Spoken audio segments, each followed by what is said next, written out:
सभी को मेरा नमस्कार। आज का हमारा विषय है गंदी सियासत के लिए कोई इंसान क्या क्या करता है।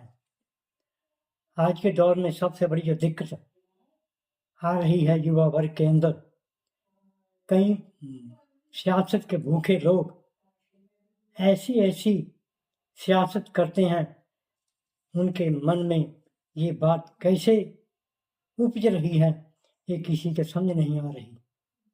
अगर आज के समय की बात करें हम, तो ऐसे भूखे जो इंसान सियासत के हैं, जो अपनी सियासत के लिए समाज को, धर्म को, जातों को, पढ़ाई को, व्यापार को और वातावरण जो समाज के हैं उसको भी दांव पे लगा देते हैं।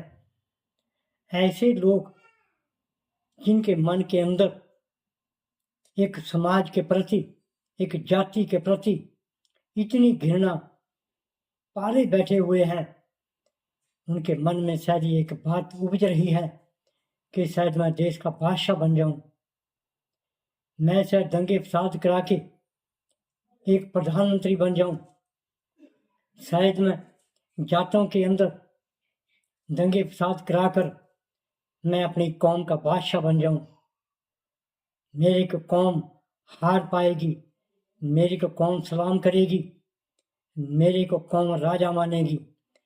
ये एक बहुत तकड़ी भूल है। वो इंसान ये नहीं सोचता, जैसे कि नाली का कीड़ा गंध में रहना जानता है तो उसकी सोच एक नाली कीड़े के बराबर होती है। वो ये कभी नहीं सोचता कि समाज एक है, मन की जाति कोई नहीं होती, धर्म के लिए सब बराबर होते हैं, सबका हक बराबर होता है, सबको बोलने का हक बराबर होता है। लेकिन जिस इंसान ने अपने मन के अंदर ये पीड़ा पाली बैठा हुआ है, उसको ये बहुत तगड़ा भुलेखा है। ऐसा इंसान हमेशा अपनी भूखी सियासत के लिए उनको आपस में लड़ाता है, उनके झगड़े कराकर मुकदमे दर्ज करवाता है, आंदोलन की तैयारी करता है, लेकिन आंदोलन की आड़ के अंदर अपनी सियासत को बढ़ावा देता है। उसको ये परवाह नहीं होती कि मैं जिस कौम के लिए काम करता हूँ, मैं उस कौम का रखवाला कितना हूँ, मैं उसका काम कल्याणकारी कितना करता हूँ, मैं उस कौम के लिए क्या मेहनत करता हूँ। ये सब जनता की एक भूल होती है, जो मन में पाले बैठे हैं कि ये हमारा ये राजा है, हमारा ये बादशाह है, जबकि असल में वो उसी कौम का दुश्मन होता है, क्योंकि वो कौम को यहाँ तक पीछे धकेल देता है कि 20 साल पीछे के और समाज को धकेलता है। उसके दिमाग की उपज ऐसे ऐसे बातों से उसका मन भरा होता है कि मेरे को कोई बहाना मिले मैं आंदोलन करूं, मेरे को कोई बहाना बोलने का मिले ताकि समाज में मैं लड़ाई करवा के रहूं, मेरे को कोई ऐसी बात मिले, ठोस सबूत मिले जिससे दंगा फसाद बंद ना हो। तो ऐसे इंसान बहुत कम मात्रा में होते हैं, लेकिन उनकी जो तुलना की जाए, हमेशा ऐसे गद्दार आदमी, ऐसे झगड़ालू आदमी, ऐसे नाली के कीड़े आदमी हमेशा समाज का वातावरण भी खराब करते हैं, भूगोलिक स्थिति भी खराब करते हैं, विज्ञान का ताना बाना भी खराब करते हैं। ऐसे इंसान बड़े घातक होते हैं। ऐसे इंसान शांति का माहौल खराब करते हैं। वो अपने समाज को शांति में रहने नहीं देते, हमेशा उनको एक संदेश देते रहते हैं कि तुम जागो, तुम झगड़े करो, तुम ये आंदोलन करो। तो उनको उल्टे रास्ते पर लाने का प्रयास करता रहता है वो इंसान।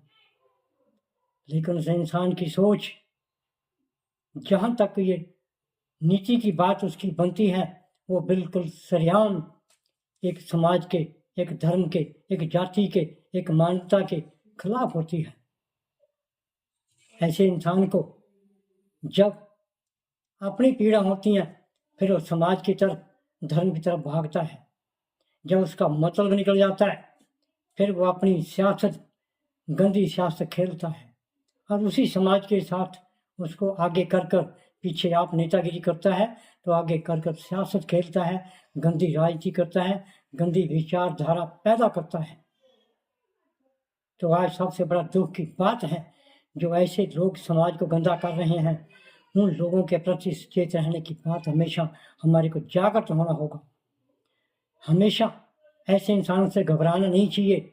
ऐसे इंसान का मन से, आंदोलन से नहीं, अपने मन से सम के साथ काम लेना चाहिए। ऐसे इंसान के साथ कभी बर्ताव नहीं रखना चाहिए। ऐसे इंसान से हमेशा दूर रहना चाहिए। ऐसे इंसान के आंदोलन में कभी शामिल नहीं होना चाहिए। ऐसे इंसान की जब मौत आती है तो मौत ऐसी होती है कि उसकी मंजिल में जाने के लिए कई लोग कतराते हैं।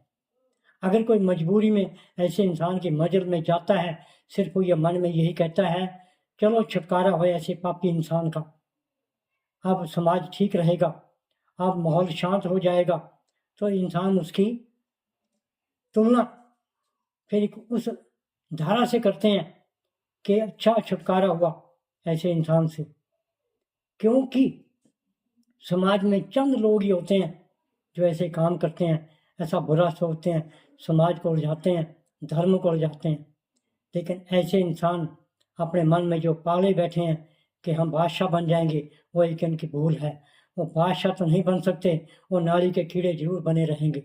उनको हमेशा इस आदत रहेगी नाली में रहने के, कीड़े के वांगू अपना वही गंद खाना, वही गंद बोलना, वही गंदे विचार रखना। तो हमेशा ऐसे इंसान से दूर रहने की कोशिश करें।